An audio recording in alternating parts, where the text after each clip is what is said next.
It's the Opperman Report. Join digital forensic investigator and PI Ed Opperman for an in-depth discussion of conspiracy theories, strategy of New World Order resistance, high-profile court cases in the news, and interviews with expert guests and authors on these topics and more. It's the Opperman Report. And now, here is investigator Ed Opperman.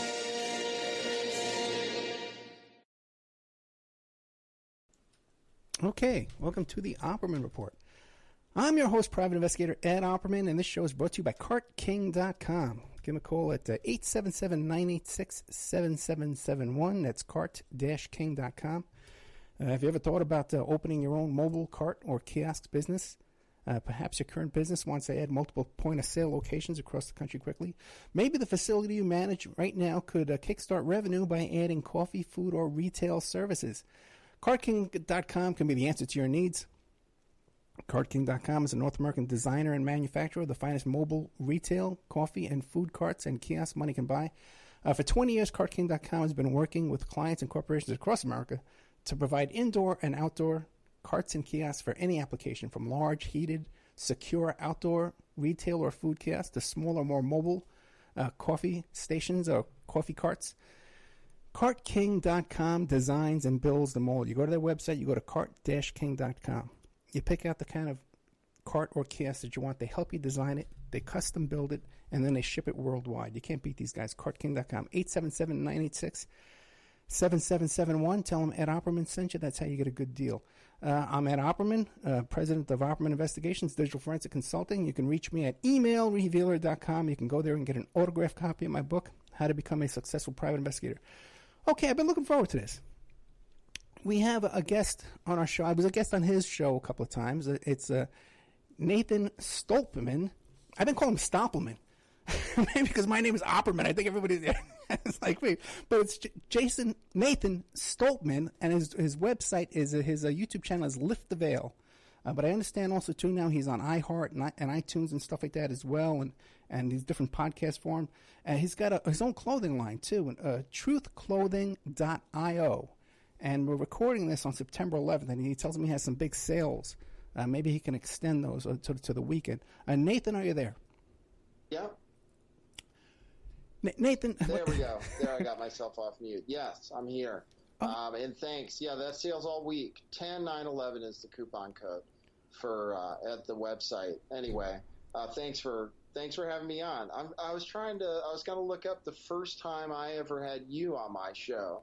Not sure if it was as long as a couple years ago, but we've had a few conversations before. Nah, no way. It wasn't that long ago. It couldn't have been. I hope not. I have to look. Yeah, because I just had a birthday yesterday. So if the years are flying by that fast, I'm in big trouble. Then Nathan, tell the audience about yourself. Who is Nathan Stolpman? Well, in terms of this business, I started making videos on YouTube. I kind of woke up to the 9/11 thing, and it is 9/11 now. So that was the first thing, is I was watching videos on YouTube, basically, about what really might have happened on September 11th. And then, I just looked at the facts. I looked at some pretty dry presentations, and they showed, all the evidence I needed to say that the story wasn't right, that they really fooled us. And I guess that made me mad, and it made me want to tell other people about it. I figured if I could watch something, put aside, preconceptions about what's possible or what's not possible, or how much we could be lied to, and just look at the facts, that I was able to determine that there was something, really, really wrong with the official story. And I thought to myself that if I could do that, and I'm a reasonable person, then I can explain it to people and kind of point out where we're being lied to in the mainstream media, and just in general, even down to spiritual levels. So I was selling Bentleys at the time. For 12 years, I was selling exotic cars and kind of doing the whatever thing people do when they're in the Matrix. And then I decided to start making videos on YouTube.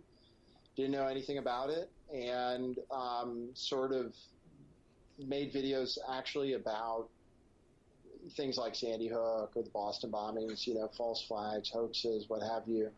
And then gradually got into doing a live show. And I've been doing a live show since before the election in 2016. And now live streaming has become kind of a big thing in social media, particularly on YouTube.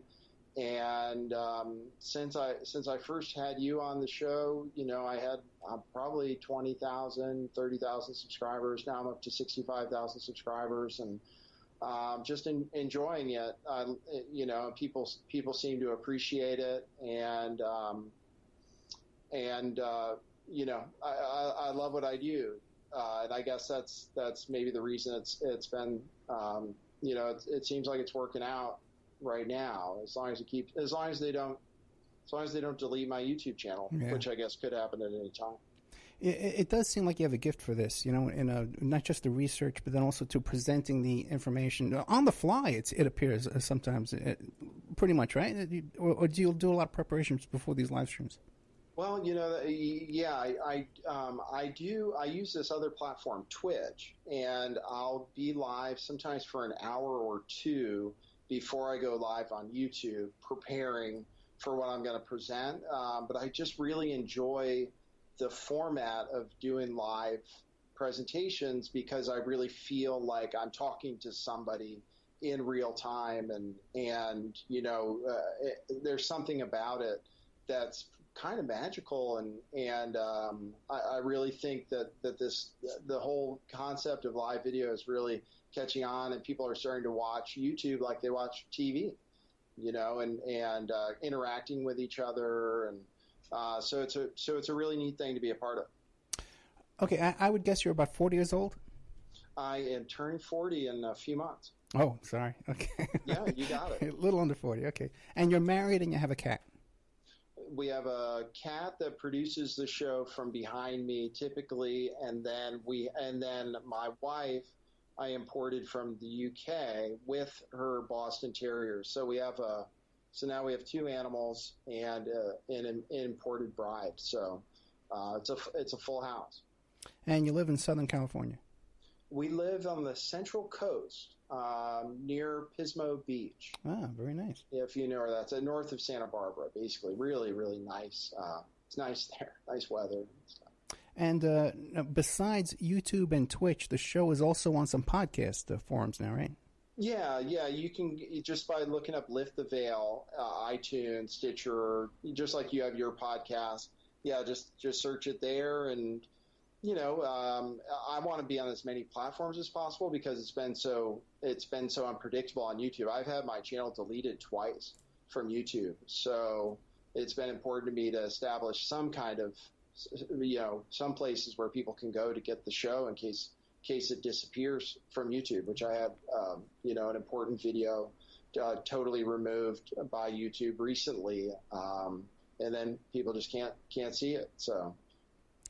Yeah, I lost a channel too. My first channel, they just deleted one day with no reason why, no excuse, no nothing. And then just recently they demonetized me for 100 days, and they just remonetized it. It's just inching its way back up. Wow. Yeah. What were you covering that you think that happened for? Well, the first time I had some stalkers. I had active, organized stalkers that were just stalking me, and making complaints and flagging and everything. But this recent time, they claimed that I was playing other people's content. How yeah. is that possible? You don't even.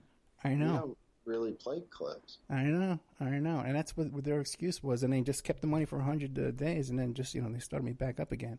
Now, how are you avoiding YouTube coming down on you with the censorship? Are you holding back on titles and keywords and stuff? To some extent, I do, and I just try to present things that are within the guidelines as far as I see them, and I try to avoid saying, you can't say something, for example, like you can't say a school shooting didn't happen, or, you just can't say that. on YouTube, and they finally made that clear. And you, to a certain extent, you can't even ask questions about it. Right. So you have to make a decision at that point whether your integrity or whatever you feel like it is that makes you feel like you have to say something, whether that's worth it or whether you want to continue on making videos. The trouble gets where YouTube becomes unpredictable and you just don't know why they might flag you for one thing or another. For example, after the shooting in Florida, the high school shooting, all of us, if you talked about that guy, David Hogg, you got a strike, basically, and you didn't know that in advance. You didn't know in advance, literally you can say anything with David Hogg in the title, they gave you a strike.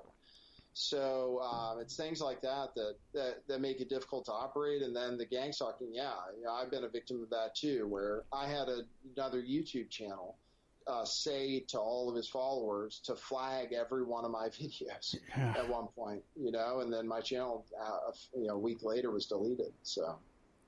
Yeah, that seems to be a YouTube issue as well, where other channels become competitive with you and then target you with their rabid followers, and then these people are rabid followers.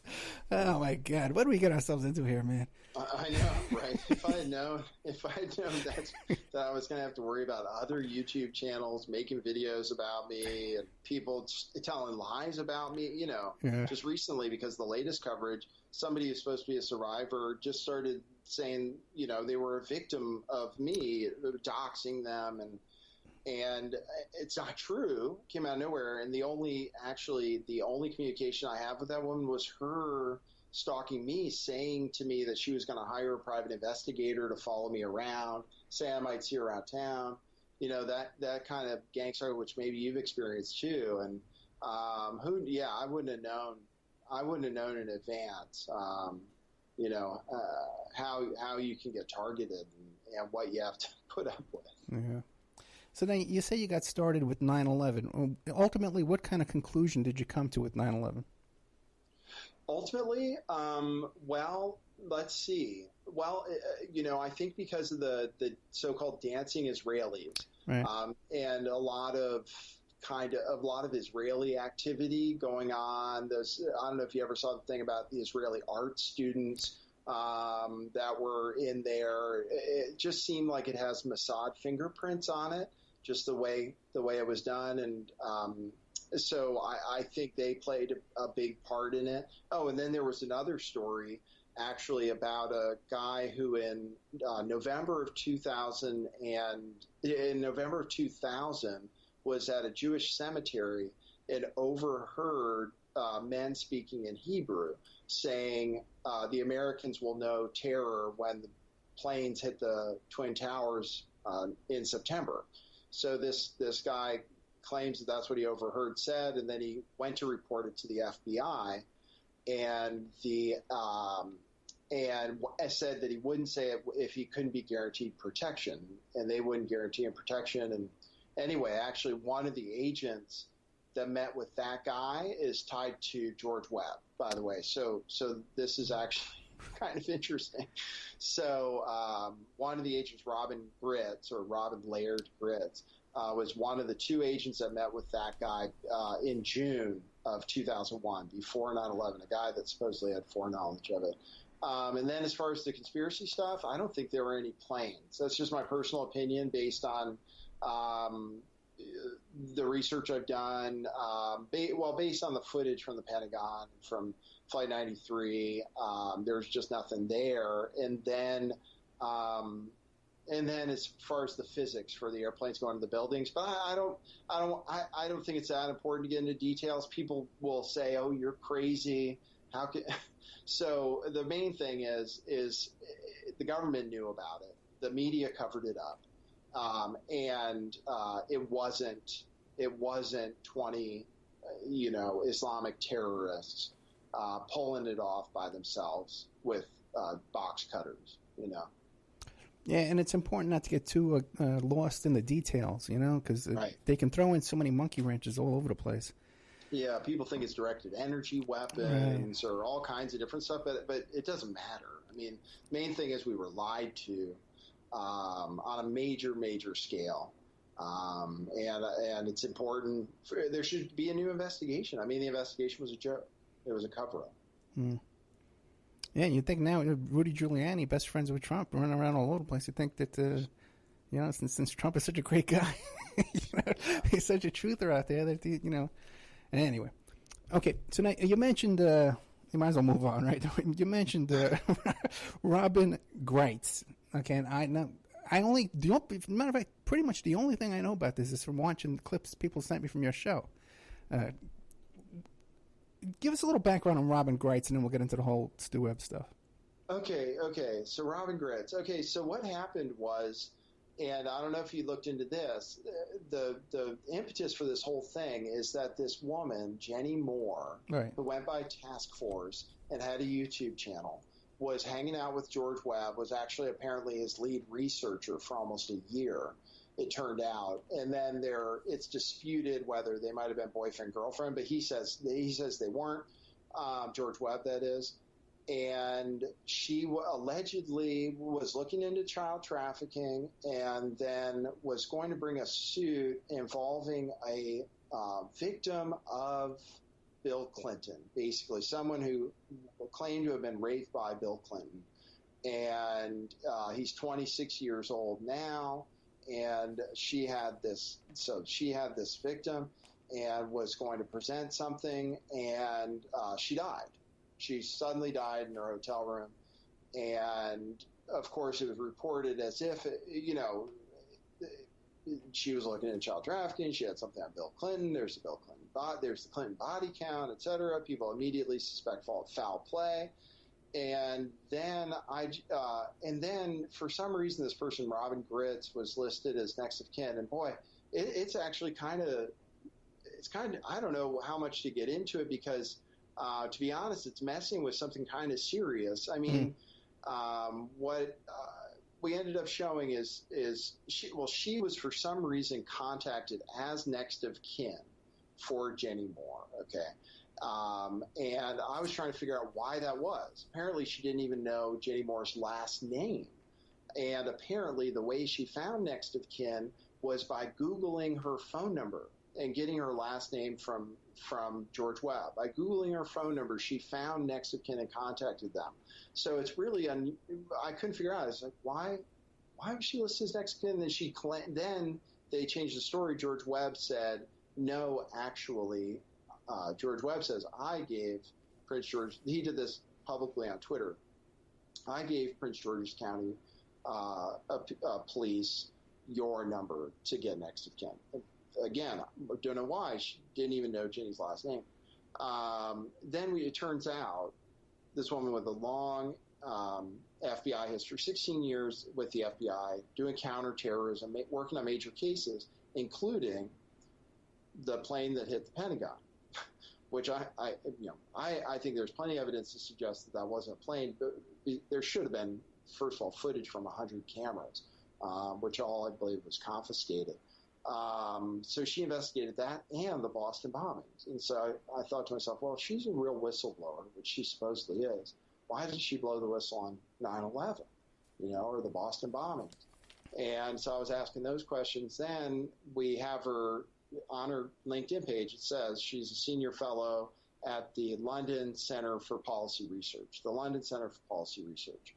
And you look into that, and the guy, London, I think it's Herbert London, he's a member of the Council on Foreign Relations. He works with BlackRock. He's, on the board of BlackRock. He's American Jewish Congress. He's got all these connections. And so I pointed that out. And then George Webb was doing a live stream, and this other person goes by Queen Tut or other names. She was telling him she was a member of this organization, and he said, no way. No way, that's impossible. This is a deep state kind of operation. There's no way she would be a part of it. And then he finds out she was and has to backpedal. But I don't know. I mean, considering the connections, I just thought it was weird. She's involved, and then this person died of what they say are natural causes, but we haven't seen an autopsy yet. George Webb was living in the same hotel, and he was apparently with another woman who went by Deep NSA. and the only thing we know about Deep NSA and the woman who died, Jenny Moore, is that they at one point had an argument over a rocking chair. That's what George Webb, decided to point out. So it's a really weird story. I'd like to look into it more on my channel because I really think there's something to unravel there, including their relationship with this Thomas Paine of True Pundit. Right. Because apparently he's interviewed the 26-year-old and has video of it, and we don't know what he's doing with it. So I think there's something there. It's just that, frankly, I'm a little concerned to look into it too much. Because I don't know what the implications are of these, this group. Thomas Paine, hasn't he made other claims previously that he's had secret documents and videos and things, and then they never materialized? Yeah. Well, he was unmasked, I guess, or doxxed by BuzzFeed recently, and then he kind of doxed himself first. But his name is Michael D. Moore, and the story they pointed out was he said that there were two stories. One of them was that he had inside sources with the NYPD that had the Wiener laptop, and that there was tons of incriminating information on there, everything they needed, and it was just about to bust wide open. The NYPD had some rogue inside agents who were good guys or white hats, and they were going to turn over the information, and it was all going to come out, and Hillary was going to go down and all this stuff. So that was one of the claims that never came true at a minimum. Seems like it was probably fake news at this point.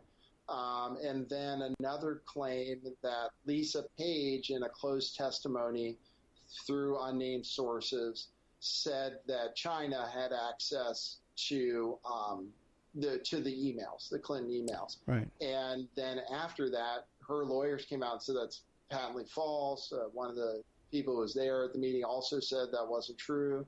And they didn't retract it or anything, but it was another story they ran that they said was fake news.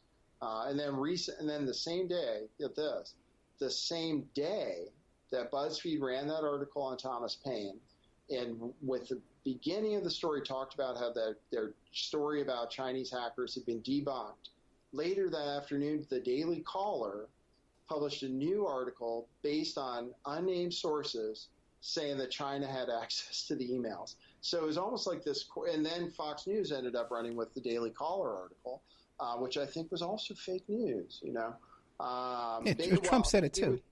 It was unnamed sources at least. If it was in the New York Times, people would say it was fake news, that's for sure. Yeah, well, Trump said it too. Trump tweeted out that the Chinese have Hillary's emails. Yeah, I could believe, because I was following that whole thing with I did the phones in Wienergate, the first Wienergate. The first Wienergate was the same agent, Gina Rodriguez, who's the same agent and was behind Stormy Daniels. So she ran the whole Wienergate thing too.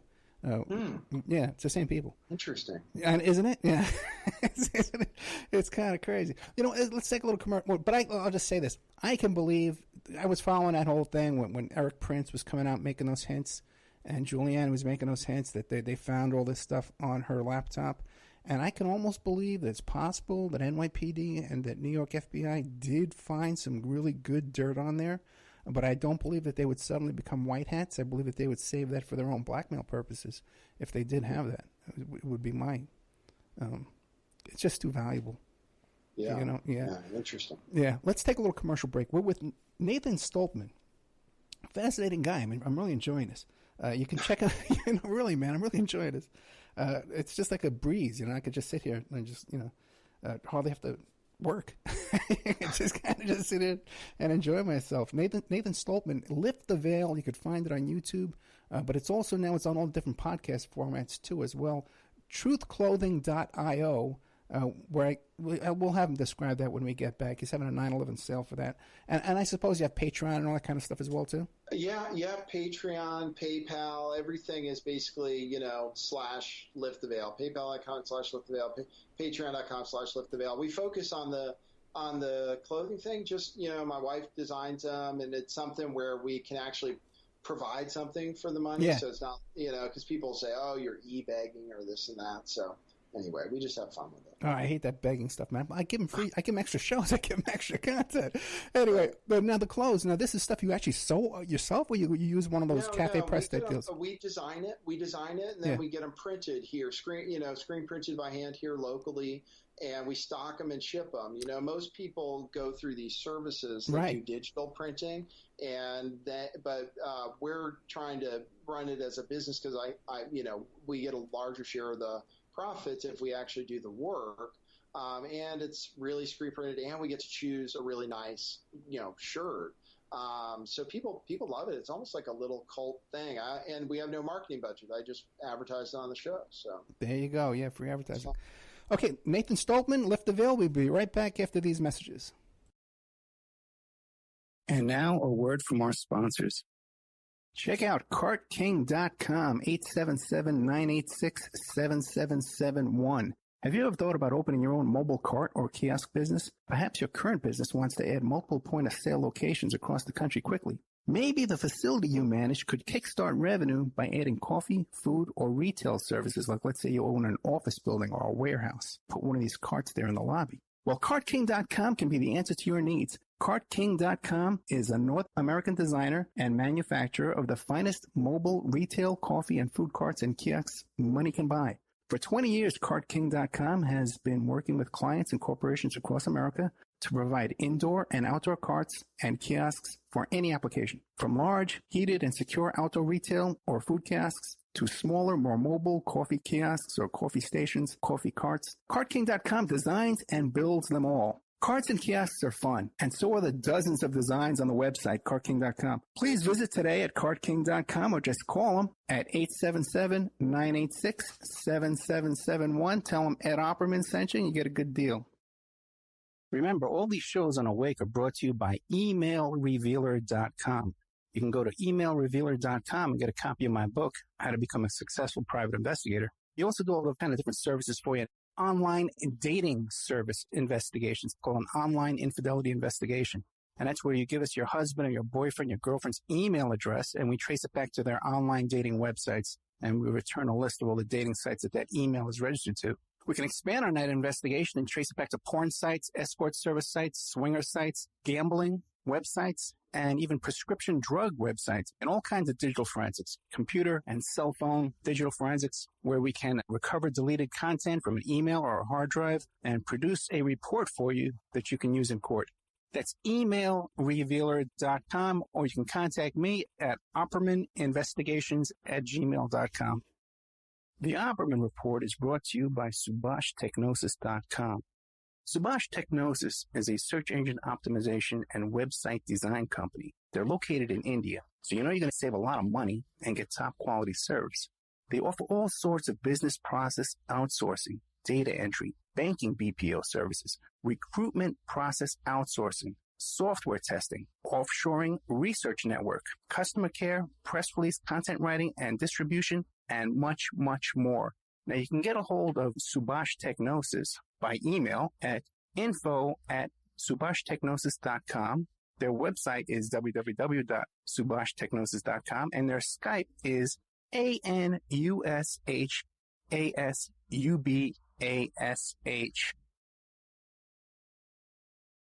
Okay, welcome back to the Opperman Report. I'm your host, Private Investigator Ed Opperman. We're here with Nathan Stolpman, who is from Lift the Veil, and also truthclothing.io. Nathan, now let's go back to this whole Jenny Moore situation here. Now, and let's kind of just pretend you and me are pulling up on the scene here, and we're trying to figure out what's crap and what's reality. Now, Jenny Moore, there's the story that she's former law enforcement. Has that ever been confirmed by anybody? Yeah, you can pretty much confirm it. I went and searched. She had a injury type of lawsuit, or basically she was working for, I'm trying to remember, a Northern California police force, and she had some sort of back injury and she had some vertebra replaced, and then had some kind of suit against them. So she had some kind of problem. She considered herself, I guess, a whistleblower against the police, and then subsequently at some point moved on to the kind of investigations that led her to working with George Webb. And, she was working with him on, I believe, some of the Imran Awan stuff, which supposedly they filed a federal lawsuit against Imran Awan. And I don't know if those federal lawsuits are just a stunt or what. And then she is involved in this other thing too, and had her own YouTube channel. Now, I seem to recall seeing a YouTube video one time where she was holding a badge and she had her hand over the numbers on the badge, but she was saying that this wasn't her badge. This was like her widowed husband's badge or something like that. Am I just misremembering, or is that possible? Okay. That's possible. I tried to go through a few of her videos to see. She didn't show her face much on camera. Sort of like George Webb's brother doesn't show his face on camera very much. But yeah, I remember the video of her showing her badge. She worked for Tracy Police, and she filed a claim against the deputy DA. So that's her story. And then Robin Gritz's story also has to do with theoretically being a whistleblower at the FBI. She ended up having beef with Andrew McCabe. She had some kind of issue where she didn't get a promotion or was reprimanded or something because they said she was unstable after splitting up with her husband, emotionally unstable, they said. So she started beefing with the FBI, which eventually led to McCabe. And that's her theoretical problem with the government. So both of these two women, apparently have a problem with the government. And that's why right now they're working for the other side, theoretically. And Robin Gritz, you said she investigated the Pentagon and also Boston bombing. Even if you're not one to go for all this crisis actors and fake blood and all that stuff, Boston bombing is a cesspool of CIA agents and informants and all kinds of stuff galore. FBI visiting these guys, Russia turning these guys in. You know what I mean? Right. Yeah, there's come on, there's enough there going on to blow whistles about if you're involved in the inside of the investigation. It's just ridiculous. But now, back to Jenny Moore. Now, she claims, this claim where she had this 26-year-old victim of Bill Clinton, was she making this claim publicly before her death, or did this come out after the death that people, this is what she was doing, blah, blah, blah? That's a great question. I have to look at the sequence of events because it involves True Pundit as well. Because they reported on what she knew about. It maybe is that they reported on it the day of her death. Yeah. The fact that she had this 26-year-old, but this is where I had questions: is who did know about it, and if it was George Webb and Robin Gritz, were those the right people to know that she had that information? You know what I mean? If we really are looking at it as if there might have been foul play, even though right now they say it's natural causes and we don't have an autopsy yet, we'll see if we get one. Shouldn't we be interested in who had the information? Because it sounds like at least George Webb, Robin Gritz, and Thomas Paine at True Pundit all knew in advance of her death that she had this information or had very sensitive information. They're saying they knew before her death, but is there any public evidence of this? Is there any evidence of it? I'd have to look back. I'd have to look back through time and maybe ask around for people who are following it. Because the thing is, there's a lot of unreality with this bunch. You know what I mean? That there are a lot of they're dealing in a lot of fantasy world. Now with this Jenny Moore, again, we do know for 100% fact that she did die in that hotel. We know there was a real death. But then I start seeing a video where George Webb is claiming that he's talking to the coroner and the coroner's giving him information over the phone. These coroner's offices, they sell that information. You have to fill out a form, and they sell you that information. So this idea that you can just call up and become buddies with them and they're going to start talking to you over the phone would be just because you're a YouTuber is kind of ridiculous to me. Now, has anybody else brought that up? No, and that's why it's good to be talking to you about it, because you know how things would go in this kind of a story, and even as far as Now the police are saying she's dead. All the evidence is that she's dead. But what if it's like what happened with Seth Rich? What if there's no autopsy or no death certificate? What if we get to that point? I mean, I guess I'm going to hold off. I'm going to shoot George Webb a question though and ask him if he's following up on that autopsy, because she's been dead for a little bit. No, it's only been about a month. 4 to 6 weeks for an autopsy isn't unusual at all. Okay. Yeah, and I just had an uncle who died died in a car crash in California, and it was like 9 weeks, 10 weeks before, okay. And it was nothing like this, Yeah. Yeah, right. Okay, well, that's no big deal then. But yeah, you know more about how the process works of how George Webb would be following up with it, and that's definitely a reasonable argument for why you might not know whether to take George at his word on some of what he said. Right. Now, exactly. Now, for people who just tuning in, exactly who is George Webb? That's not his real name, is it? His name is George Webb Swigert, I believe, and he's comes from an interesting family. His father had something to do with satellite phones or mobile phones in terms of a major kind of invention. And he worked with the government on those kind of communications. And then he's also connected to his brother, Dave Swigert, who also seemed to have connections with the government, with the NSA.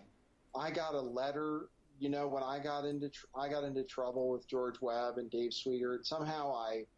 George Swigert and Dave Swigert. Somehow I exposed the fact that they were brothers when it's a really odd situation. One of them is constantly criticizing the other one, or Dave Acton is just constantly making videos about his brother being an idiot or this and that, and so that happened. And I actually got letters from Dave Acton to my parents trying to get me to stop talking about what I was talking about videos. It's just another form of gang stalking. From the NSA, from Fort Meade, and it was stamped from there too. Wait, but it was from him, from the NSA, or it was from someone some official at the NSA? Or he said he had a friend of his send it from there. Okay, isn't that crazy? So no, this is who is George Webb? He talks about having worked with Mossad before. He talks about his affinity for the old Mossad. He says, "Oh yeah, I'm not okay with them." So he said before that he's okay with the rat lines a little organ trafficking. It's hard. I don't know where he's coming from, and he knows a lot about government gang stalking and government and targeted individuals program, and then he was involved in that Port of Charleston dirty bomb hoax, or whatever you want to call it, where they were live streaming and were talking about how they had information there was a dirty bomb on this container ship, and then one of their listeners called in and it shut down the Port of Charleston. Major thing. And then he didn't really get in trouble for that. Nobody did. He did get arrested later on that night, but it was for first his friend went on there and claimed that he was drunk driving, but the actual charges were driver unable to control their vehicle, driver uncontrol of your vehicle, something like that. Where basically, I think he was asleep at the wheel at a stoplight or something like that. Then the story came out that he was out meeting a source. he had to go out and meet a top secret source, because that's what we all do 24 hours a day. We're out meeting sources. Right. And your phones don't work, emails don't work. You got to go to a stoplight and wait for it. Right. Yeah. Well, that's the other thing about him is he's driving around all over the country, staying in hotels. He didn't even ask for any support from his audience for a long time. And at first it was that he sold his house, but even that money would be gone by now. I mean, he's all he does is go out and investigate stuff. He works right out in the open. This is why I had questions at first. I was covering Hampstead, and they put a full campaign on me as far as the targeting, gang stalking, and all this stuff. And I was thinking to myself, how is this guy out running around just exposing stuff, going to government buildings and all this crap, and not a care in the world? I just didn't buy it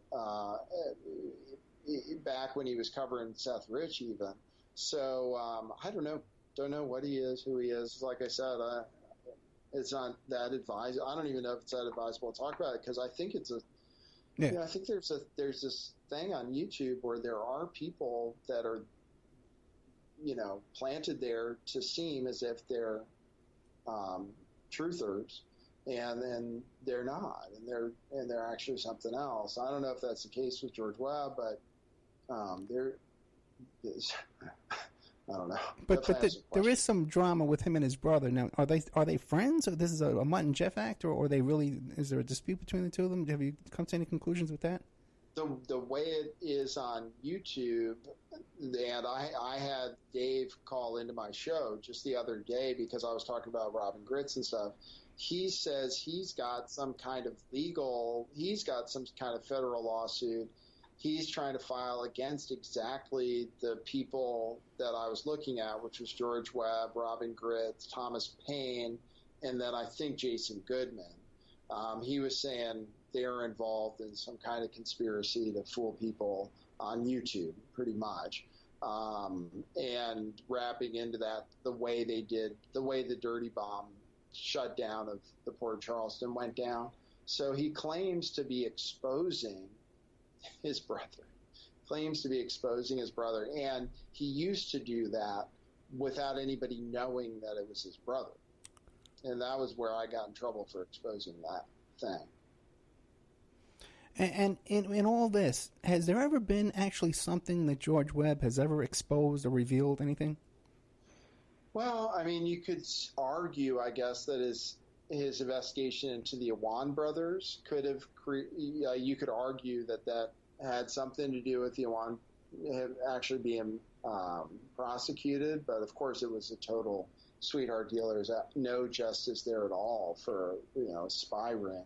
But he reported on that. He was known for reporting on Seth Rich, and I just think there are problems with the Seth Rich story at this point.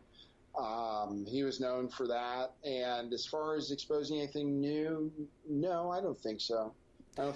And even everyone goes back to the Awan brothers, but what is it he discovered about the Awan brothers? This was the arrest of the Awan brothers was a public information, Right. Well, he had been talking about it for a long time, so he might have been, just to give him some credit or whatever the strategy is with this, he might have been one of the first people drawing attention to the Awan brother story. He may have kind of spearheaded that. Okay. Yeah, because it was well before the arrests. He'd been talking about what I didn't know what he was talking about, basically. And so to sum this up, your conclusion, I'll tell you too. When I first got wind of George Webb, I was just sitting at home, and people started sending me this YouTube video in instant message in Facebook. And different people sending this to me and saying, "Hey, Ed, we got to make this go viral. Hey, Ed, we're trying to make this go viral. Help us out." Oh. Yeah. And I didn't know. I never heard of George. I never heard of any of these people. And then I started getting a little. I said, "Hey, this is something. This is an operation. This is people. This is an active, coordinated effort to make this video go viral."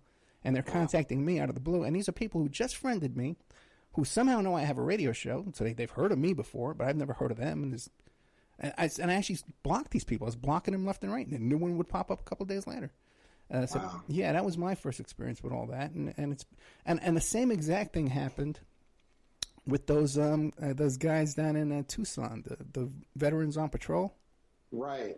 Exact same thing happened. These people out of the blue start contacting me. "Hey, Ed, did you hear about this?" And then they're very aggressive and persistent. I don't know these people. And they act like we're on the same team. "Hey, we're all working on this together, Ed." You know what I mean? Yeah. We're all on the same team, Ed. What is your conclusion with the veterans on patrol? Whoa, that's an interesting story, and I removed the video from my channel, but I looked into it, and this is going to be, if somebody like Fiona Barnett hears this, she might turn on me because she's a big fan of Veterans on Patrol, thinks it's totally real. My conclusion looking into it, actually, you interviewed Faith and Cowboy. I think your muffins are ready, Nate. Man, somebody is absolutely bombing I know. I'm trying to. Nate's got some muffins in the oven for us all, and I think the timer. There we go. Do not disturb. God, somebody. Speaking of them doing that kind of thing, I just got like 9 text messages from somebody I don't know. So, speaking exactly of this, what was my what was the question? Veterans on patrol, and you're saying how right? Yeah, Fiona believes in I it. looked at it, and then all of a sudden, I really didn't see a lot of evidence from the pictures that there was it was a child sex camp or that was a rape tree. And then as we went along, you and I both, I interviewed him after I saw him on your show, Faith and Cowboy, basically 2 homeless people who were there by the camp who knew Thomas, the transsexual who built the camp, apparently. I've spoken with him or her personally on the phone, and, she told me about the camp. So I'm pretty convinced based on the evidence that it wasn't a child sex camp, which is what people who support Veterans on Patrol still claim. And then where I ended up coming into the stories, I was following it. I saw this guy, Louis Arthur. Louis Arthur was at the Bundy Ranch starting trouble. He was at the Oregon standoff starting trouble. This is all documented. People for a long time have been saying he's a Fed or a narc or something. So he's got all kinds of record of this. He was the one making this whole thing go viral, once again using live video to kind of create this viral effect on Facebook, just exploding. And that it was engineered, like you said. I had people contacting me as well. Yep. Although some people just got really excited about it, to be fair. They thought, oh, my God, child trafficking right now, the way Louis Arthur pitched it. And I talked to Craig Sawyer, too, who he's being full-on attacked right now, and I don't even want to get in the middle. But Craig Sawyer said he was led down there because Louis Arthur told him there were kids in danger right at that moment, and I just Louis Arthur, there were a lot of issues. And then I saw him, they were replaying on video this episode where they walked into somebody's property. They just walk on somebody's ranch and start going through all the rooms of their house, an unoccupied house. And I thought to myself, well, that's trespassing. You can't just go out because you're researching or because you're supposedly looking for child traffickers in the middle of the Arizona desert. You can't just walk onto and into somebody's property, filming the whole thing, walking around with full-on assault rifles, some of them in full kit. And I said, that doesn't see. And then they also, there's video of them going up to the security camera, and someone says, they go, oh, there's a security feed. And the guy goes, not anymore. He cut the cable on it. And, I made a video about that, actually, and somebody saw it. And I unlisted it, actually, but somebody saw it and sent it to the police. And they apparently used it as evidence that to arrest him on trespassing charges, actually. Apparently, they credited me in a news story. This police officer said, oh, yeah, that video is very helpful. So I don't know. Fiona doesn't know that. And, she's adamant that this thing's real. And I want to maintain a good relationship with her. But, I did play a part in that story. I tell you, you're getting around, man. You're making a big splash, man. You got your hand in everything these days. Good old Nathan Stolpman. Yeah, so that was weird. Yeah, I think that was and that's the truth about me when they're getting into this other stuff about the latest thing, the Voodoo Donut stuff.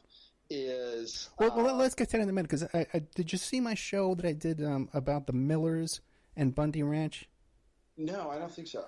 Okay, yeah, and nobody knows about the Millers. The Millers was this couple, and the same kind of thing. First, they were involved in the Million Man March. They were involved in Occupy Wall Street. Then they they sell all their possessions. They come into Nevada to go and hook up with the Bundy Ranch people. Then they were the ones, the Millers, this couple, are the ones. And he had a felony conviction, too. He wasn't even supposed to be handling firearms up there. But he's the guy that started the whole rumor up there about the pending drone attack that caused the big rift between the 3%ers and the Oath Keepers. They were pulling guns on each other. The Millers are the ones behind that. And the Millers were hanging out with this guy, Arthur Lewis. Oh, really? Well, really? That's interesting information. The Millers, we found out for a fact the Millers here in town were informants, police informants. They were informing on their neighbors in their motel. The Millers went, loaded up all their belongings in a shopping cart, walked in the heat, the blazing afternoon heat for 3 miles, pushing the shopping cart with guns in it,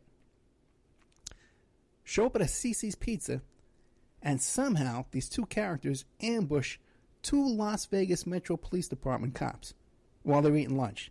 Get the jump on them and kill both of these cops. Then they go across the street and they to a Walmart and shoot a gun in the air. Says the revolution's starting. Then they shoot another guy in there, and then the cops. That's where the story gets real hazy. The cops come in. The Millers wind up dead. Well, the Millers, it was a suicide. Well, we did kill the Millers. We admit it now. We killed them. Like a month later, First it was a suicide, then the cops admit they killed him. The grainy video. You walk into a Walmart, you can see crystal clear video when you walk in there. You can see it yourself. But they got this grainy black and white video that they're showing at these news conferences. So there's a whole web of... and alternate media didn't want to touch any of this. I was screaming this story to everybody I could. And nobody wanted... Y'all forget it. You got to go back and find... Man. Yeah. Yeah, that was my feeling, was that he was a Fed, that he's some kind of... that's kind of why you're telling that story, right? Yeah. I mean, that was my feeling, and like I said, it's a very sensitive issue because there are people who care about child trafficking who think that it's totally real, and like I said, I don't want to get in too much trouble with those people, but that was my feeling on it. And I thought that was worth pointing out, and stuff like that, and this QAnon thing. They say there have been mainstream media articles. I got on Media Matters hit list, basically. They put me on this. First, they said I was a QAnon pushing right wing channel, is what they've been saying. And then in relation to the Voodoo Donuts thing, they've picked up the Media Matters attacks. But the good news is I didn't buy into this QAnon thing, and I don't buy into every single whatever you want to call it, conspiracy theory that comes along. And that situation in Tucson. Yeah, the flavor of the month, that comes out that everybody on YouTube especially just jumps on the bandwagon, and they get all those hits. Nobody's going for those hits. Mm-hmm. Okay. We got a bunch of stuff to talk about still, man. You give me another hour, right? Sure. Okay, good. Thank you. Yeah, I love you, Jason. You're a guy to talk to, man. QAnon, Voodoo Donuts, we're going to talk about, and then your guy. You had something. There was something else you working. Oh, Cappy, want to talk about? Okay. Yeah. All right, we're not going to run short, but don't let me forget. I want to talk to you about anti-Semitism. Okay. Okay. Yeah, because the last time you and me were on the air together, I think that was the main topic. It was that we're Jews. Yeah, me and Jason are Jews. Nathan, calling you Jason. Me and Nathan are Jews somehow, and I guess we belong to the same synagogue or the same temple or something like that.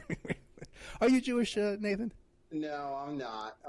But one of the things they came up with is calling me Lift the Yarmulke. Okay. So we can talk about it. Yeah, there's a crazy whole movement going on with that right now. So yeah, we can talk about that if you want. Yeah, I'm not Jewish either. I was born Catholic. I'm a born again Christian now. I have not now nor ever been a Jew. You know what I mean? But I don't know, man. Still say you are, though. Oh no, forget it. Oh, that's like one of the first things. But all kidding aside, man, the rise of anti-Semitism, not just in the alt-right, but just in truthers, and this whole cesspool of characters who are involved in here. It's just, and they love to say, "Well, no, I'm not against Jews. I'm against Zionists." I'm not a Zionist either. I'm not in favor of the state of Israel, which is what Zionism means. Right. I mean, Zionism, I'm not going to say it gets a bad rap. I mean, it's just that by definition, it basically just means you believe in the state of Israel and in its right to defend itself and self-determination, basically.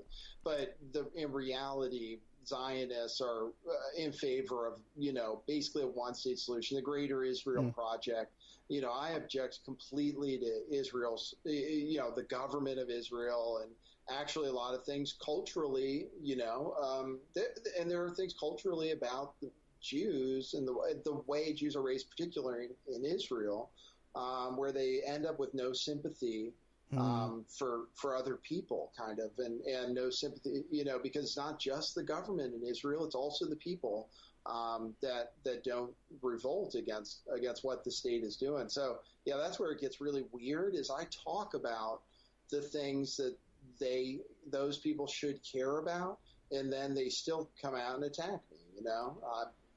I talk about Jewish supremacy and how Jared Kushner is a member of this cult, basically this Chabad Lubavitch, which believes in hastening the coming of the Jewish Messiah, the Mashiach. I talked about that and all kinds of other topics, and still they'll come out and attack. I think it's some kind of, I don't know, psyop or some kind of trolling that isn't exactly what it looks like, but it's definitely a rising movement. I mean, most recently they came up with this thing called the Goyim Defense League. You might see people, if you did a live show, you would see them in your chat saying GDL. And there is just a rising, I guess, awareness about, issues like Jewish supremacy, dominance in media and banking, and people are starting to feel like they're having an awakening to that particular aspect of things, and kind of thinking that that's the whole issue. And now they've formed this thing called the Goyim Defense League, and it's one of those things. I think people should be able to do what they want. And a lot of the people I know who are involved in that stuff are good people, and they're just learning something new and maybe taking it a little further than I would. But that's going on YouTube right now. There are channels kind of dedicated to what you might call naming the Jew, that are getting a lot of hits. Like I said, I think people should be able to talk about what they want to be talked about and be into what they're into. But I do worry about what the backlash could be from all this stuff we see on YouTube, which could easily be called anti-Semitic, whatever that means. So, I got you. Okay, we're with Nathan Stolpman. His website is Lift the Veil. His clothing line is truthclothing.io. And he's got all kind of Patreon and stuff like that. Check out his YouTube channel, Lift the Veil. We'll be right back with more of Nathan Stolpman right after these messages. And now a word from our sponsors. Check out CartKing.com, 877-986-7771.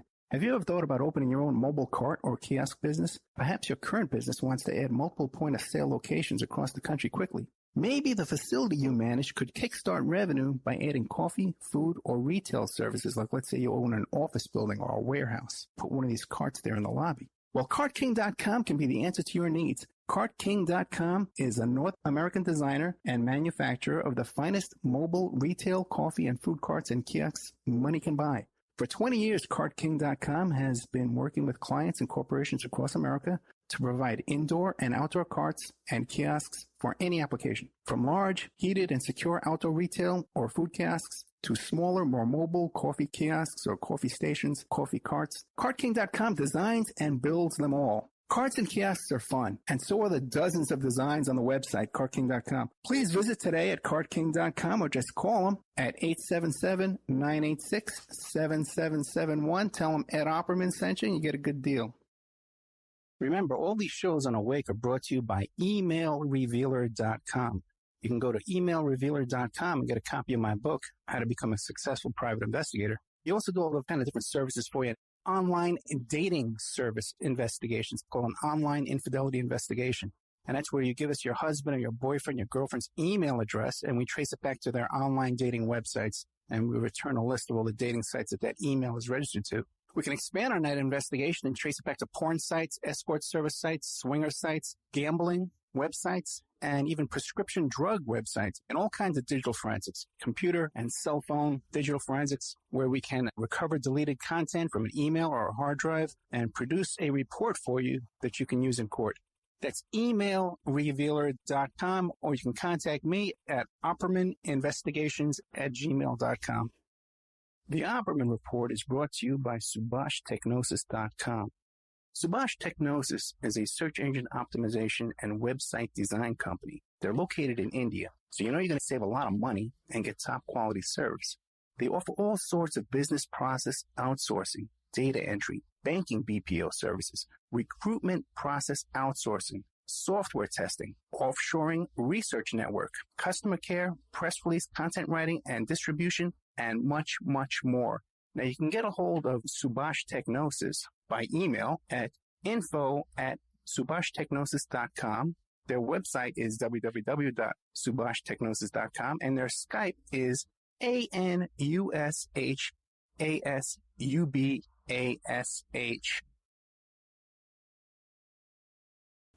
Ooh, okay. Welcome back to the Opperman Report. I'm your host, Private Investigator Ed Opperman. We're here with the host of Lift the Veil, Nathan Stolpman. I probably called him Jason about 20 times. Not 20. How many? Just a couple. And once I start, I can't stop. Nathan Stolpman, truthclothing.io, and it's Lift the Veil on YouTube and many other outlets. Oh, boy. Let's see. What does David Schroeder think about the... Shoot, hold on, Ed. Okay. Sorry, you there? Yeah, I'm here. Can you hear me now? Okay, sorry. My mic cut out and that had my hearing in it. Sorry. So That's right. Yeah, I missed the last 10, 20 seconds. David Schroeder, what is his opinion on veterans on patrol? Oh, boy, David Schroeder. Well, this is the trouble, getting into this stuff because everybody was working together. Everybody was on the same team talking about exposing some of this satanic ritual abuse, which for some reason now has become sort of a hot topic. A lot more people are open-minded to hearing about it. And then I had some big interviews on my show, and two of them were David Schroeder and Fiona Barnett. And I just had a guest on my show, this guy Ron Patton, who writes, he was involved with Paranoia magazine, and then this show with Clyde Davis, I think it was. He's the executive producer, I guess, for that show. Clyde Lewis, yeah. So anyway, I had him on just Sunday, and apparently he had some kind of interaction with David Schroeder in the past, and I think they kind of broke up. And I think probably me having him on as a guest made David Schroeder think I'm compromised or that I'm disinfo now. And he had already, to be fair, done that before with previous guests I'd had that he didn't think I should have had on. I mean, David is very, very opinionated, and he often, goes through ups and downs with relationships, because I know about you and David also not talking for a long time, and I know about him and Fiona not talking for a long time. So anyway, I'm hoping I like David. I like working with him, and I want everybody to be on the same side and stuff. So hopefully that'll turn around. I'm curious what he thought about veterans on patrol, though. Oh, what he thought about VOP? I don't know that he has an opinion. Okay. It's Fiona that's really strong on it, and she's going after Craig Sawyer publicly on Twitter right now, as a result of their differences on that issue in particular. So, I had Fiona on my show, and I even gave her a show. I gave her an airtime slot on Awake Radio. I don't recall her ever mentioning Tom Hanks. The guy now that everyone's pounded on. Is it Tom Hanks I'm thinking of? There's this woman on Twitter, Sarah Ruth Ashcraft, who has a story about her own satanic ritual abuse, which seems very credible when you read it, but then has a story about being sold as a sex slave to Tom Hanks. Can't remember what age, 11 or 13. And Fiona picked up that story and reported it on her blog, kind of as if it's a fact. And so that was her connection to it. She picked it up from this other, alleged victim of SRA, who I do believe, as far as the stories I've read, there weren't many details about the Tom Hanks part. So, it's not what I would focus on. But anyway, that's where Fiona picked that up. And then since then, Fiona has said Meryl Streep was one of her abusers. Since then, I believe that's new information. She said she hadn't mentioned that before. Right. And this Sarah Ruth Ashcraft, she seems to be a big fan of QAnon and President Mr. Trump. Now, it would seem that, what are you, just misguided? You're confused? You know what I mean? If you're legitimately tuned into all this stuff and you're clued in, because actually you're a victim of these elites and stuff like that, how could you not be aware of Trump's involvement in this kind of activity? Well, it's a good question. It's a question I have, and it makes it difficult to understand where people are that believe in this QAnon and are still reasonable people. But I've realized there are just a lot of them. There are a lot of people who otherwise think totally rationally, who, for one reason or another, and maybe one of the reasons is there is a lot of truth, and there is this so-called red pilling where a lot of people are learning for the first time the way the government has lied to us, the way the mainstream media lies to us. So they're learning a lot of new information, and then I believe it's just very appealing to people, and maybe particularly people who want to expose this stuff or believe it will be exposed, or even victims of the kind of abuse. I mean, it's just a working theory that those people have some skin in the game in wanting to believe that the kind of people that abuse them or that they wanted to stand up to are going to face justice, that somebody is going to take care of it. And then just people who are still caught in this phony left-right paradigm, this, hero worshiping, politician worshiping paradigm, where you think that voting for somebody and because he says he wants to make America great again, that you can just totally get behind that. And yeah, so anyway, so that's one reason why you might want to question people like Sarah Ruth Ashcraft and Isaac Cappy, given that they're both into QAnon. Oh, really? So, yeah, Isaac Cappy too. And I just from talking to people who are my listeners, who are longtime listeners, who are totally reasonable people otherwise, and the fact that they were believing QAnon, I just didn't use that as a reason to discount what Isaac said or what Sarah Ruth Ashcraft said in general. Although, some of the specifics where they didn't present as much evidence, of course you should have questions about. Oh boy. What do you think? I think you're right. I think some of these people are well-meaning people, And then you're right. And then they're dying for solutions. They're just becoming aware of this thing, because now it's the hot topic. When I was talking about this stuff 4 or 5 years ago, man, forget it. What's his name?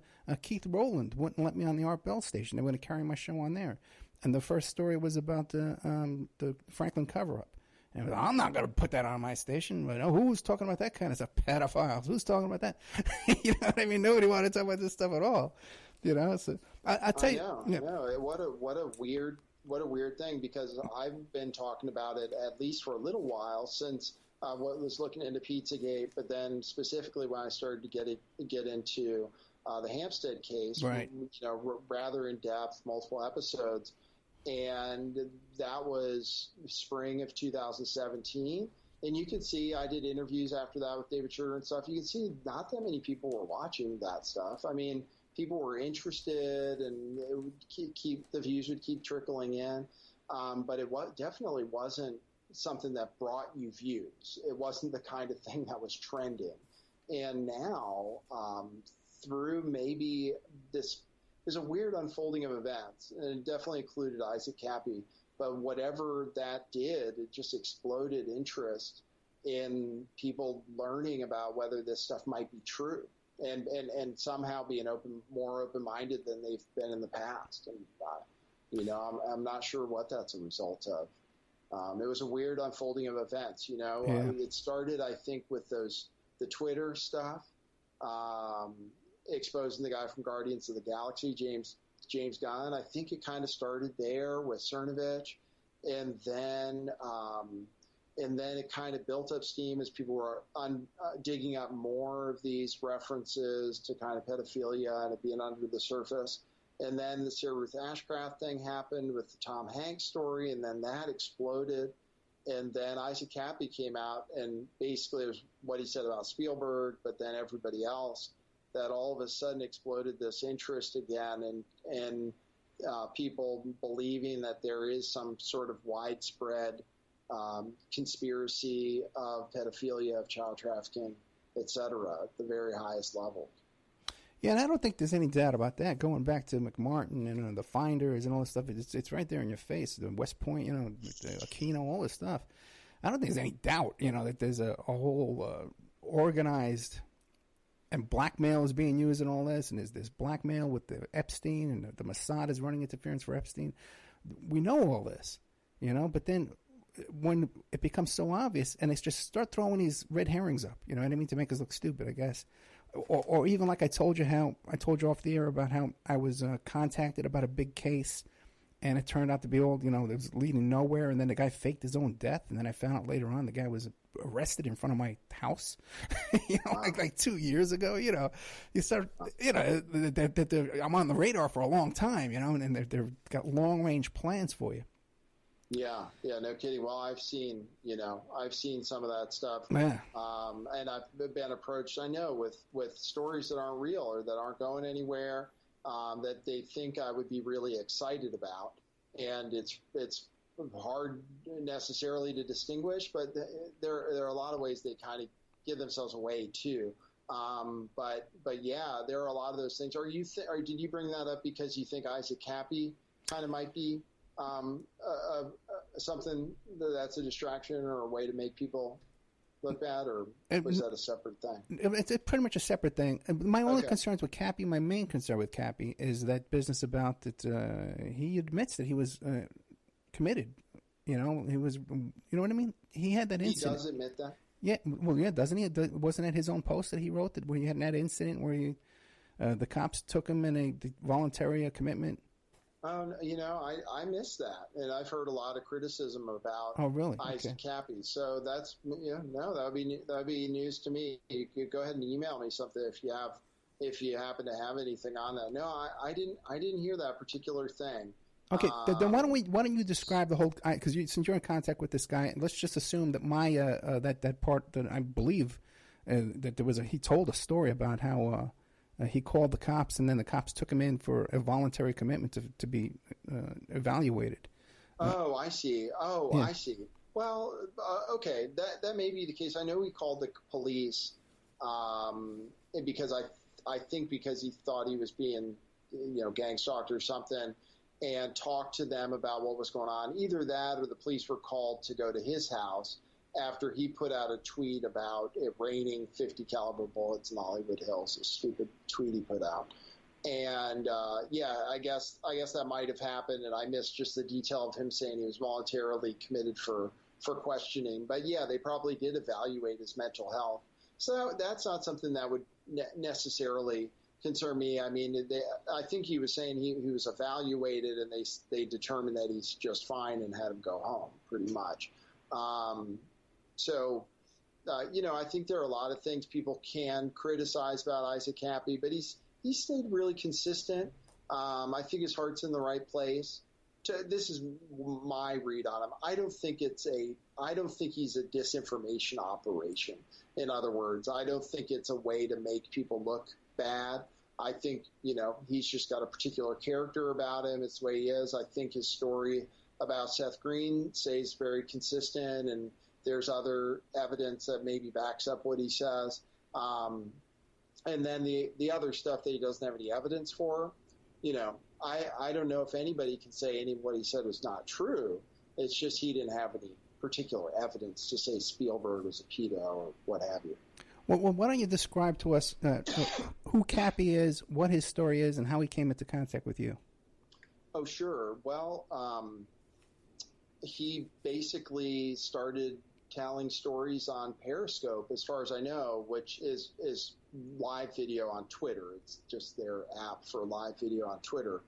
He, as far as I know, he came out and started saying all these big names in Hollywood were pedophiles, including his friend Seth Green, admitting to him that he and his wife were into kids, basically, and that's the story he tells. So he came out on Periscope, and somehow I got wind of it. People were talking about it. It was trending, and I tuned in for kind of his first big video where he goes out and he's talking about the situation with Seth Green and what happened, and then also saying all these other names: Steven Spielberg, Stephen King. I forget everyone he named. And then I took that video because it was just happening on Twitter, and YouTube's a totally different world. So I took that video and I mirrored it on my channel because I thought, people would be really interested, whether it's true or not. It's this guy who is an actor in Hollywood who we find out was definitely good friends with Seth Green and his wife, Claire Grant, and saying this stuff about Hollywood. So anyway, I put out that video and I immediately started getting in touch with him, trying to see if I could get him on my show, because it was the kind of thing I was interested in. I thought I did the research into at least confirming that he ran in a Hollywood circle of friends, that it would just be weird for him all of a sudden to come out and call Seth Green a pedophile if something didn't happen, and there has been no denial, from anybody, but particularly Seth Green and Claire Grant about the story he told. So I just pursued him for an interview. Actually got some help from somebody else who had been in contact with him, and I got the first interview with him, actually before InfoWars and everything. I don't know if it's just from being persistent or also because I was, covering this stuff kind of favorably. I'd covered the Sarah Ruth Ashcraft story as well, and then carried his video on YouTube, which got a ton of views, and then eventually had articles written about. So eventually what happened was me and one other channel were talking about Isaac Cappy and Sarah Ruth Ashcraft, and the claims mainly that Tom Hanks, this girl sold to Tom Hanks as a sex slave, and then that Steven Spielberg was a pedophile, which Isaac Cappy said. And then a few days later, articles came out. I'm trying to remember if it was NBC News, definitely ran an article. Ben Collins did, saying that the algorithm was rigged on YouTube because these videos, if you typed in Tom Hanks, the first couple of videos, it would be a video saying Tom Hanks is a pedophile. Same thing with Steven Spielberg. And when they showed the screen caps demonstrating that, it showed my video in each of the pictures for each of those things.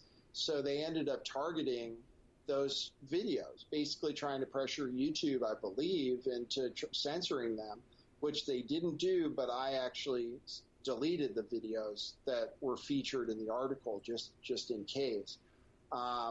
Anyway, and then things developed. I got Isaac Cappy on the show and kind of grilled him as much as I could on what details he really had and what information was basically just hearsay, which is most of the information he had about big name celebrities. He named a bunch of big name celebrities, which he basically, if you asked him for what his evidence is, he says, "Oh, well, everybody knows." Yeah.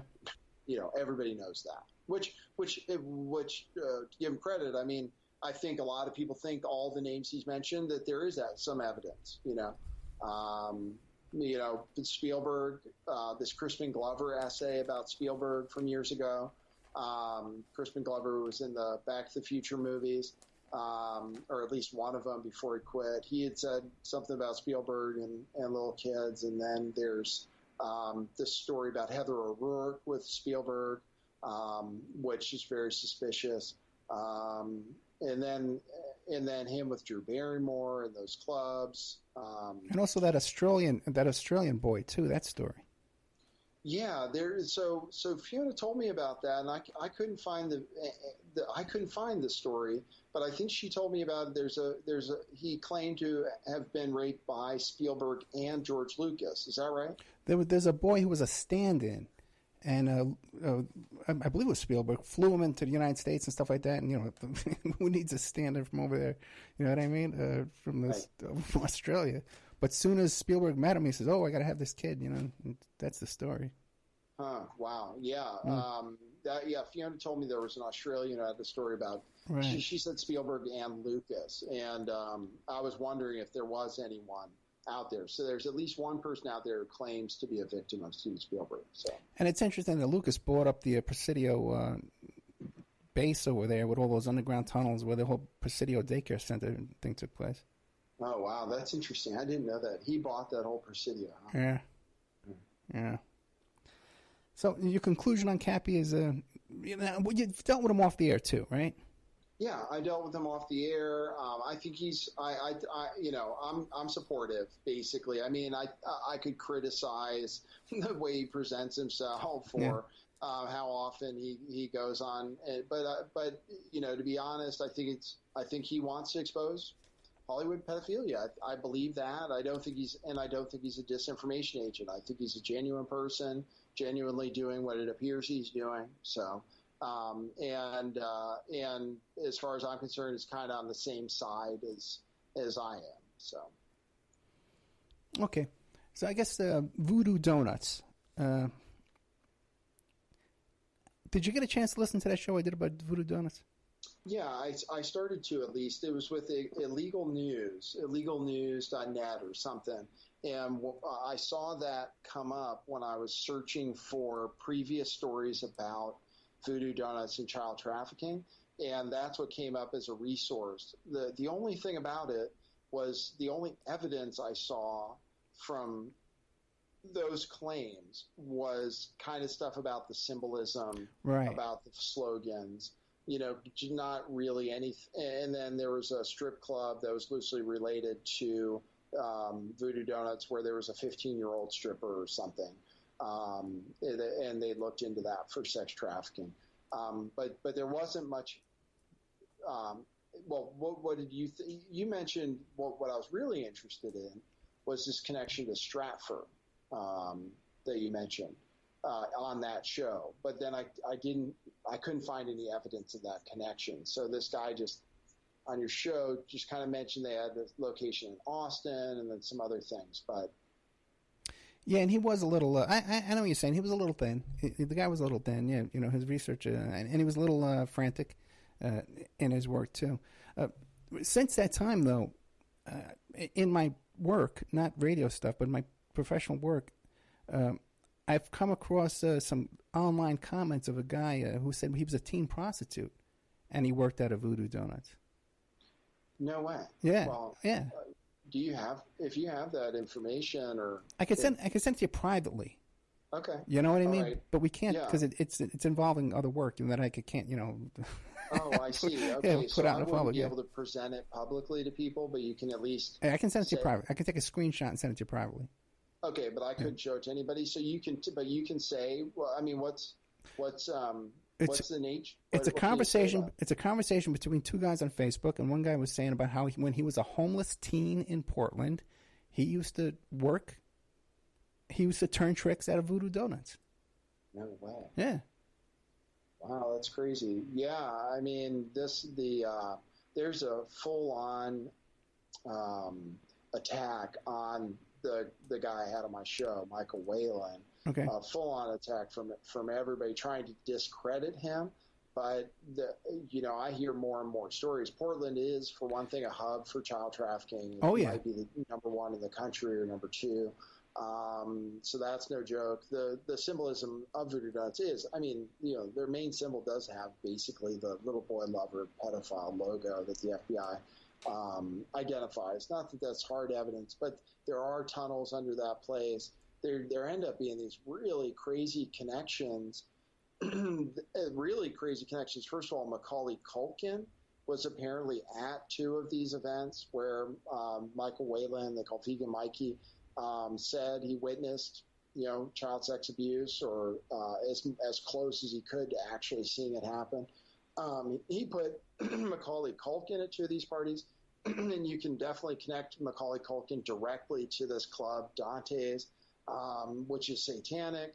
Macaulay Culkin is way into Satan now. It's all over his blog and his website. And this is crazy, and he's best friends with Seth Green. Right? So this story developed in such a strange way.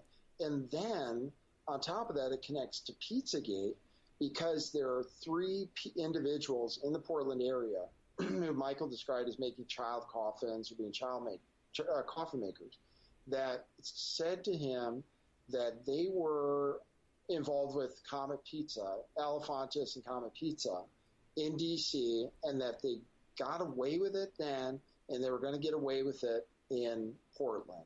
And those people really exist. I mean, there are 3 people you can directly connect to Comet Pizza and James Elefantis. One of them, who is already featured in what people were investigating about Comet Pizza, his daughter was the one with her arms taped to the table in that picture you might have seen from the Pizzagate time. And they are there in Portland making coffins. I mean, so there are a lot of strange connections. There are definitely tunnels underneath that whole area of Portland. So a story about them being used for trafficking or drugs isn't totally out of bounds. There are lots of different people hypothesizing about stuff like that. Yeah, the teen homelessness over there is, rampant, and also too the Satanism, like you said, over is rampant as well. It's right out in the open. Now, what's going on with Vegan Mikey now? Where's he? Well, he's concerned for his safety. He claims to still be getting threats. He said he got a call that his friend was in the hospital, and it was over what he was talking about. He's, struggling to get set up. I mean, he was being evicted from his apartment, and he showed the notice and everything. And he said that was a result of, he claimed this gang stalking, which he had a lot of reports for crimes committed against him with the police. Anyway, his situation now is, from what he says, working with the police right now. But I think it's okay if he doesn't get into it, because if the police are going to help him out, they might have to deal with the fact that it wasn't dealt with before, that there might have been some kind of cover-up involved or what have you. So it's kind of a delicate thing, but the latest I heard is he is working with a detective who reached out to him and going that route for now. He said he had a friend who wanted to come out and support him since they were seeing all the attacks on social media. And he said he advised his friend not to do it, that, she had a family and stuff. And he just said it wasn't worth it because of the levels they'll go to discredit you or make you in fear for your life. He said he had somebody who was thinking about coming out, and he discouraged them from doing that. But that's the status right now. And then, I know there are a lot of people that know the same story that could corroborate what he said if what he's saying is true. So, it would be great if one of those people felt the courage to come forward. But I don't know what's going to happen. I mean, what would you recommend as an investigator what would you recommend? I don't know if you heard the interviews or what he said he witnessed and stuff. I mean, do you think there's anywhere to go with it? Well, through Vegan Mikey, does he have any friends or relatives that are aware of what he's been through? Well, he does. Yeah, he has friends, and the police too. There are 6 police reports within like a 7-month period or something for crimes committed against him: assault, burglary. Apparently like a top to bottom burglary of his house. His dog. He said his dog was killed. So there's all this stuff, and he said that with those reports, he reported what was going on, and yeah, he said he has friends who know about it. And it's just that the situation is with the cult or whoever does this gang stalking and stuff, that it's just they're in control, that it's such an extent that they are really able to do this stuff out in the open. So anyway, but yes, he says he does. There are people who can corroborate what he said. But he says there are. But have you talked to any? Yeah, have you? No, okay. no, I haven't been able to. Yeah. Is that a direction? That's a direction I could go. I just say, hey, listen, even if this person doesn't want to come out, could I talk to them and verify their identity and stuff, right? Yeah, talk to them off the record, and confirm. Yeah. You know what? I'm not a private investigator. I'm learning how to do this as I go, so I don't always know the best ways to follow up with that. That's why I'm glad to be able to talk to you about it. Yeah, you know what? Let me see if I can. That would be great if I can corroborate the story just from somebody else telling me. They don't have to go on the air or anything else. So right. And did you ever contact the people from Voodoo Donuts and try and get their side of the story? I don't want to be accused of harassing them. And a number of other news outlets reported that they're giving no comment on it. But no, I followed up with the police on the police reports numbers that I was given and was able to verify that they're, real reports for crimes against him. They just wouldn't verify over the phone anything about the details of why he said the crimes happened and about the child trafficking and so forth. And I did follow up with one of the individuals connected to Comet Pizza, who is in the Portland area, and who was named, and who Michael Whalen said is named during the interview. So I followed up with him, was able to get him on the phone, and he vehemently denied it. He said, this is connected to Pizzagate, right? He says this is some Pizzagate conspiracy theory, which at one point he blamed on Russian bots, Russian and Ukrainian bots for spreading. But yes, I did reach out to at least one, and then he was saying, he was already talking about harassment and stuff. So I didn't want to get involved with people saying I was harassing people, so I kind of backed off. Okay, let's take another little commercial break here. We're with Jason Stolpman, and his YouTube channel is Lift the Veil. And his clothing line is truthclothing.io. We'll be right back with more of Jason Stolpman after these messages. And now a word from our sponsors. Check out cartking.com, 877-986-7771. Have you ever thought about opening your own mobile cart or kiosk business? Perhaps your current business wants to add multiple point-of-sale locations across the country quickly. Maybe the facility you manage could kickstart revenue by adding coffee, food, or retail services, like let's say you own an office building or a warehouse. Put one of these carts there in the lobby. Well, CartKing.com can be the answer to your needs. CartKing.com is a North American designer and manufacturer of the finest mobile retail coffee and food carts and kiosks money can buy. For 20 years, CartKing.com has been working with clients and corporations across America to provide indoor and outdoor carts and kiosks for any application. From large, heated, and secure outdoor retail or food kiosks to smaller, more mobile coffee kiosks or coffee stations, coffee carts, CartKing.com designs and builds them all. Carts and kiosks are fun, and so are the dozens of designs on the website, CartKing.com. Please visit today at CartKing.com or just call them at 877-986-7771. Tell them Ed Opperman sent you and you get a good deal. Remember, all these shows on Awake are brought to you by emailrevealer.com. You can go to emailrevealer.com and get a copy of my book, How to Become a Successful Private Investigator. You also do all the kind of different services for you. Online dating service investigations called an online infidelity investigation. And that's where you give us your husband or your boyfriend, your girlfriend's email address, and we trace it back to their online dating websites, and we return a list of all the dating sites that email is registered to. We can expand on that investigation and trace it back to porn sites, escort service sites, swinger sites, gambling websites, and even prescription drug websites, and all kinds of digital forensics, computer and cell phone digital forensics, where we can recover deleted content from an email or a hard drive and produce a report for you that you can use in court. That's emailrevealer.com, or you can contact me at oppermaninvestigations@gmail.com. The Opperman Report is brought to you by SubhashTechnosis.com. Subash Technosis is a search engine optimization and website design company. They're located in India, so you know you're going to save a lot of money and get top quality service. They offer all sorts of business process outsourcing, data entry, banking BPO services, recruitment process outsourcing, software testing, offshoring, research network, customer care, press release, content writing and distribution, and much, much more. Now you can get a hold of Subash Technosis by email at info@subashtechnosis.com.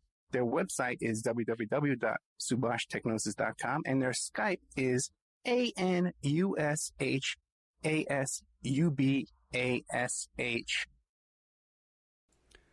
Okay, welcome back to the Opperman Report. We're with Jason Stolpman from Lift the Veil. Nathan. Jason! Oh, man, I'm so sorry. Nathan Stolpman. And I know his name is Nathan. I call him Nathan all the time. Nathan Stolpman. See, I'm getting old, man. I'm getting old. You start hitting 56 years old. Things change, man. See, not what you once were. What is your conclusion on Pizzagate? Oh, you know what? Back when I was covering it, and you know, I was originally targeted when I was covering Pizzagate, and it's interesting that story came out, but I don't even know if I want to get into it too much. But I was covering it, and I felt like there was some part of it that was some kind of a psyop. Particularly, I thought the part that focused on it being kind of political, that it was the Democrats that were doing it, and that it was all focused on Hillary Clinton and John Podesta, and it was kind of being used to rally support for Trump, I found.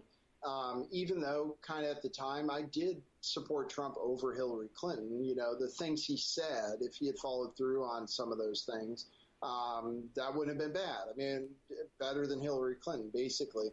But I still thought there was some kind of agenda being pushed with it, particularly the fact that Alex Jones and this guy David Seaman were involved with it. So I was kind of mixed. But looking back on it, there was quite a bit of circumstantial evidence and connections that you could make, that there's really something to it. I mean, you know, there's something to James Alefantis and his friends, the Instagram stuff. I mean, there's no like the picture that showed his friend with his child and it said chicken lovers. Right. You know, there's almost no way to paint that in a positive, you know, in a clean light. And then a lot of people point to the emails and say that some of it just has to be code. And I don't know for sure. Sometimes I think I can come up with an innocent explanation for some of those emails, but I can. Some of it was really unusual. So, in general, I'd say there really was something there. And then it really, really interesting that it came back up in relation to this Voodoo Donuts thing. That's something I would have never expected. The 3 people connected to Pizzagate would have moved to Portland, be involved in making coffins, and then be incorporated with this story somehow. Just kind of crazy. So my feeling is there's something there. When you know, people say Pizzagate is real, yeah, I guess I would say that Pizzagate is real. I think there was part of it that was a psyop, you know, the part Alex Jones was in, and some of these other characters, and maybe it had to do with Donald Trump, and maybe it had to do with controlling what was actually exposed, because it became kind of a limited hangout for the main proponents of Pizzagate. They wouldn't provide the real evidence. They just kind of keep going back to the same kind of circumstantial facts. So I think it was used. I think it was kind of both. You know, it was real, but it was also used in some ways to misdirect people. Yeah, I always found it interesting that the expression "fake news" was invented by Hillary Clinton about Pizzagate. You know, that when they came out to counter Pizzagate, that's fake news, and that's where the fake news originated from. But now it's been taken over by Mr. Trump, who's up to his neck in this kind of behavior, in my opinion, to totally cartoonize the expression "fake news." You know what I'm saying? Like, wouldn't he want to? Why would he be using the expression "fake news" when it originated against allegations against the person he hates more than anyone on the face of the earth? You follow me? Well, it's like a lot of the kind of conservative side trolls do is you reappropriate Right. whatever they use against you. I can't tell you how many people on Twitter that follow me. Their name is deplorable, deplorable Dave or deplorable Robert. So people have they just kind of take it and use it against the other side. So that's where the fake news things came in. And when I hear people who support Donald Trump, that's one of their favorite things every single time. They say, well, he called out the fake news. He was the one to say that CNN and everything else was fake news. And because people are legitimately, they don't like being lied to. And that's one thing Trump supporters all agree on is that, and it's totally true, that there's an unfair, biased news media that's trying to do everything possible, including lying, to overthrow the democratically elected president of the United States. So I understand why his supporters get behind him saying that and get excited when he says that fake news. And what is your experience in dealing with the mainstream news media? My experience about them writing articles about me and stuff? Not just about you, but just stuff you know about and you see reported on TV that you might know that's accurate or inaccurate. Yeah, well, I can tell you that just the thing of the moment is I get really upset about our propaganda about what's going on overseas. We just get straight lied to all the time, and what's going on in Syria right now is, to me, it should be infuriating to people that they lie to us just straight to our face, that there's no question about it. People like Nikki Haley, you listen to that and you just think, wow, this is our country, and this is what we're willing to say in order to justify killing people. And it like I said, it's kind of one of the reasons I started making videos in the first place, is just because I don't appreciate being lied to, and especially lying to other people who don't suspect it, who believe you. So that's my feeling about it. Yeah, I was going to ask you toward the end. I was going to say, this is a lonely road, to go down, to try and to present the truth to people and stuff like that. What is it that drives you to do all this? Oh man, I don't know. I work really on faith. I learned that's the only way really to get through some of the obstacles you face, because people don't realize how much pressure they'll put on you, and and now having somebody like being on David Brock's list, and he's involved with James Alefantis too, so go figure that out. I mean, they can put a lot of pressure on you without necessarily breaking the law, without necessarily putting any fingerprints on it. But I believe and I have faith that if you do the right thing, that you'll be okay, and you'll be rewarded in whatever that way is.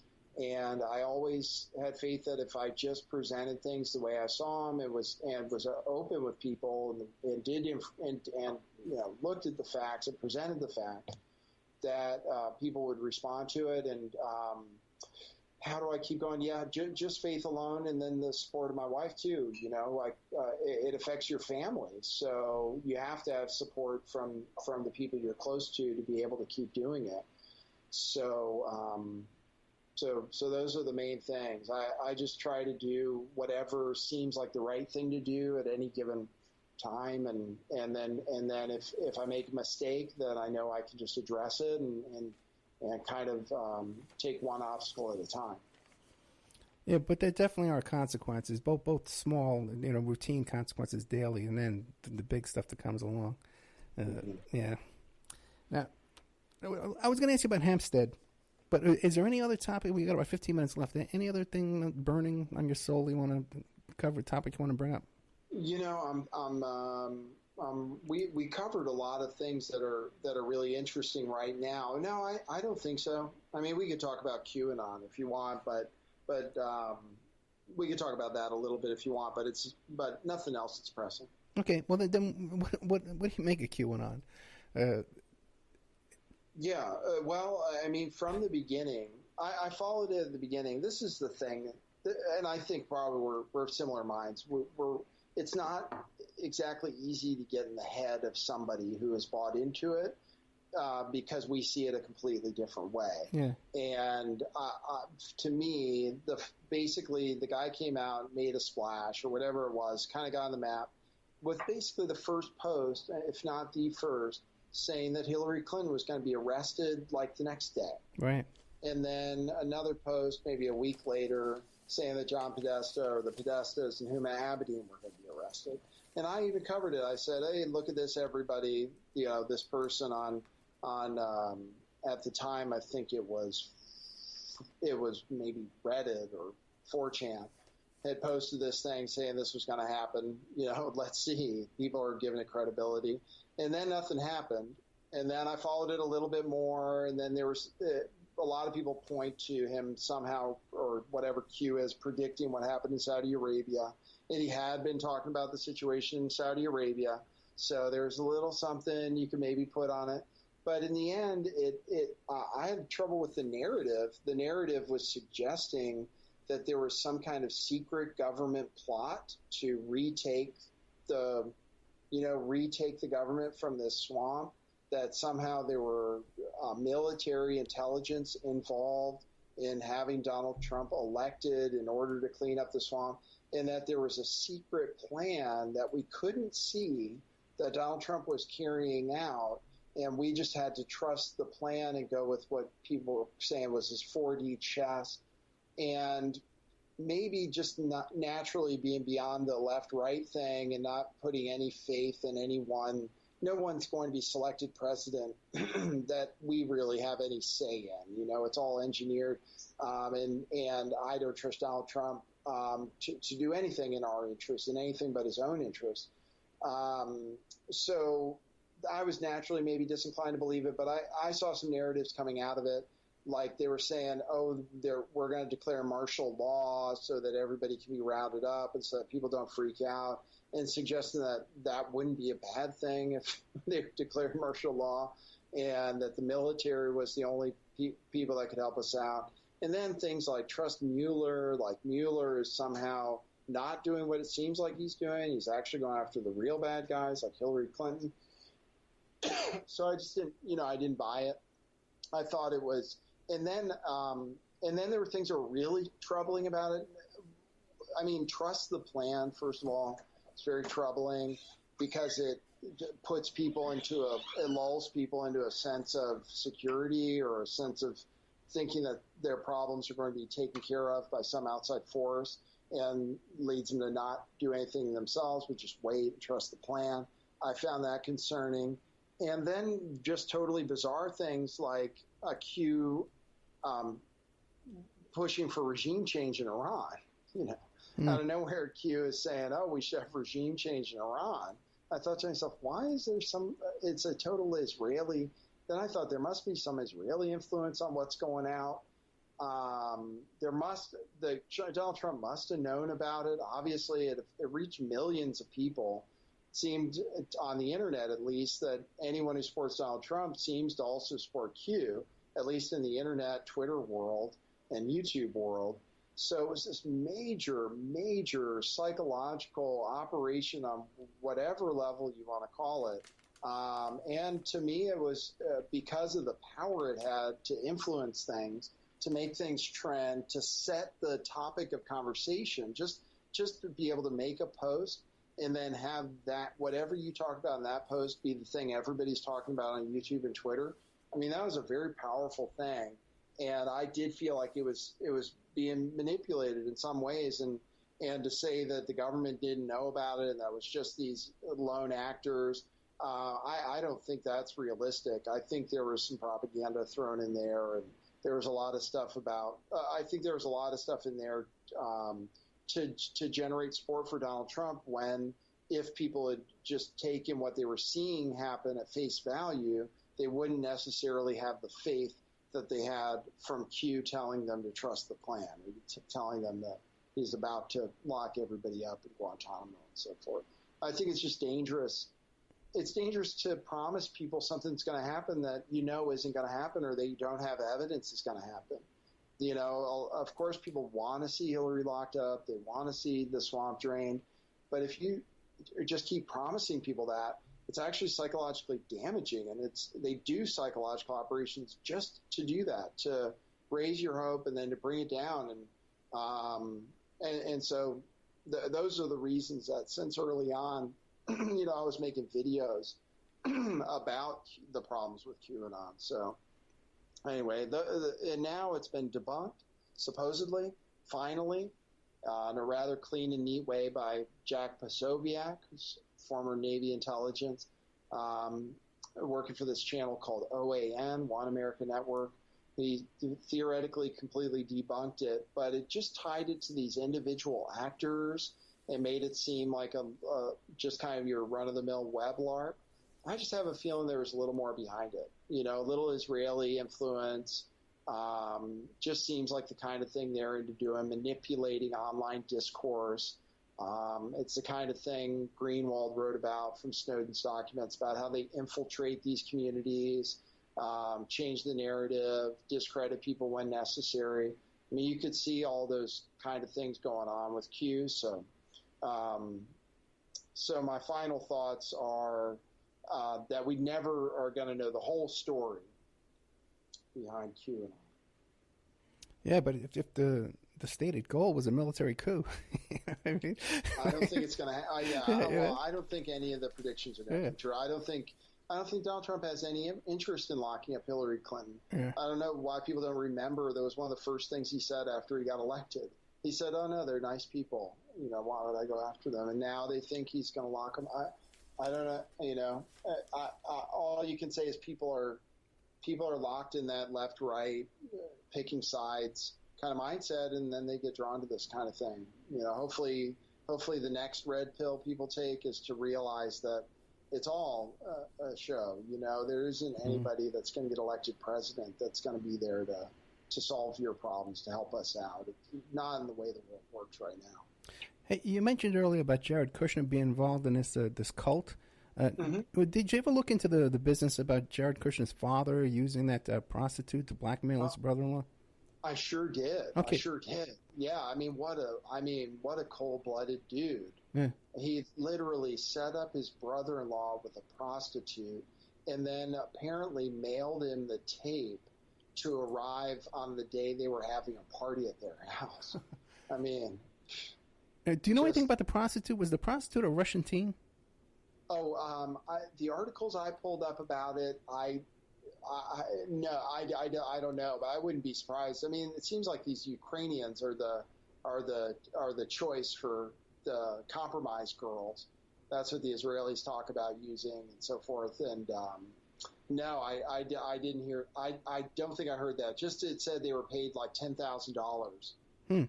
Yeah, and Cambridge Analytica too was using Ukrainian girls because I had a little back and forth with Tom Arnold, and we were talking about this, and he kind of ignored a lot of things I was saying, but then he tweeted, "Charlie Kushner, Russian teens," right after I was talking to him about stuff I knew about, or I talk about off the air, and stuff that those two women I had that were talking about Trump Sr. dating a Russian teen.